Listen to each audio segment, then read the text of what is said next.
గంజాయిపై పెమ్మసాని గర్జన. చంద్రబాబు నాయుడు గారిని అరెస్ట్ చేసి 50 రోజులు జైల్లో పెట్టడానికి నీకు వ్యవస్థ ఉంది, కానీ ఒక్క గంజాయి అమ్మే వాడిని పట్టుకోలేని అసమర్థ దుర్మార్గపు ముఖ్యమంత్రి జగన్మోహన్ రెడ్డి గారు. అంటే నీకు టైం లేదా? నీకు చేత కాదా? ఈ రోజు వస్తా ఉంటే మీరు చూస్తా ఉంటే చిన్న పిల్లలు తెల్ల కాగితం లాంటి వాళ్ళు చిరునవ్వుతో ఎంత చక్కగా వాళ్ళు ఇలా చూపిస్తా ఉన్నారు. అలాంటి వ్యక్తులు రేపు చాక్లెట్లలో మత్తు మందు కలిపి వాళ్ళు ఈ వచ్చే సమాజంలోకి, గంజాయి సమాజంలోకి వస్తా అని తెలుసుకుంటా ఉంటే ఎంత బాధ అంటే అంత బాధ వేస్తా ఉంది. పొలిటీషియన్స్ ప్రతిదీ వారికి రాజకీయమే. ఏ విషయాన్నైనా వారు రాజకీయంగానే చూస్తుంటారు. ఎక్కడికి వెళ్ళినా ఏం చేసినా దానిని రాజకీయంగా వారికి అనుకూలంగా మలుచుకుంటారు. పేరుకు అభివృద్ధి అని చెప్పినా ఈ కాలంలో వారి స్వలాభం కోసం పనిచేసే నాయకులే ఎక్కువ. ఎన్నికల వేళ నాయకులు ఎన్ని హామీలు ఇచ్చినా ఆ తర్వాత ఏదో కారణాలు చెప్పి వాటిని అటకెక్కిస్తుంటారు. తమకు పట్టనట్లు వ్యవహరిస్తుంటారు.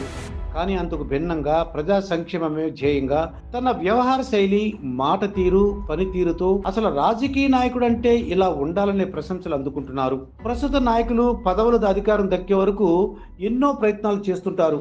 అది చేస్తాం, ఇది చేస్తామనే హామీలు గుర్తిస్తుంటారు.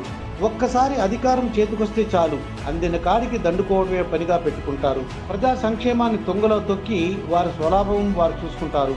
కానీ పెమ్మసాని చంద్రశేఖర్ రాజకీయాల్లో రాకముందే తన సొంత నిధులతో ఎన్నో సంక్షేమ కార్యక్రమాలు చేపట్టారు. ప్రభుత్వాలు పట్టించుకోకపోయినా, ప్రజాప్రతినిధులు పట్టనట్లు వ్యవహరించినా గుంటూరు ప్రజలకు నేను ఉన్నానంటూ పెమ్మసాని ముందుకొచ్చి ప్రజలకు సేవ చేశారు. ప్రజా సమస్యలను గాలి కొదిలేసే నాయకులున్న ఈ రోజుల్లో ప్రజల కోసం నష్టపోవడానికి కూడా ఏమాత్రం వెనకాడడం లేదు పెమ్మసాని చంద్రశేఖర్. ప్రజల తరపున పోరాడడానికి, ప్రజల సమస్యలను తీర్చడానికి, రాష్ట్రాభివృద్ధి కోసం తాను అన్ని విధాలుగా నష్టపోయినా ఏమాత్రం లెక్క చేయనని పెమ్మసాని చంద్రశేఖర్ అంటున్నారు. మాటలు చెప్పడమే కాదు, దానిని చేతల్లో చేసి చూపిస్తున్నారు. ప్రజా నాయకుడని అనిపించుకుంటున్నారు. పెమ్మసాని మాట తీరు, పనితీరు, ఆయనలోని సేవాగుణం చూసి గుంటూరు ప్రజలు ఆయనకు మద్దతుగా నిలుస్తున్నారు. జగన్ ప్రభుత్వం ప్రతిపక్షాలను వేధించడానికే పోలీసులను వాడుకుంటోందని గుంటూరు లోక్సభ టీడీపీ అభ్యర్థి పెమ్మసాని చంద్రశేఖర్ అన్నారు. అదే పోలీసులను ఉపయోగించుకుని రాష్ట్రంలో 48 గంటల్లో గంజాయి నియంత్రించవచ్చునని అన్నారు. పుస్తకాలతో కుస్తీ పడాల్సిన యువత జీవితాలు మత్తులో సుస్థి అవుతున్నాయి. ఉన్నతంగా ఎదగాల్సిన జీవితాలు గంజాయి కూపంలో కూరుకుపోతున్నాయి. పిల్లలు మత్తు మందు బారిన పడుతున్నారు.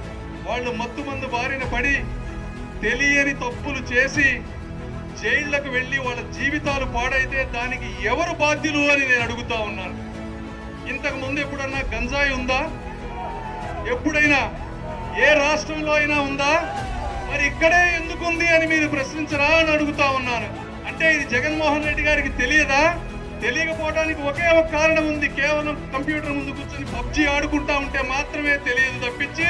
ఇవన్నీ కళ్ళారా చూసి చలించిపోయారు గుంటూరు పార్లమెంటు ఉమ్మడి అభ్యర్థి డాక్టర్ పెమ్మసాని. గంజాయి వ్యాపారం సామ్రాజ్యాన్ని సృష్టించిన వారిని గుంజీలు తీస్తానని హెచ్చరించారు మన పెమ్మసాని.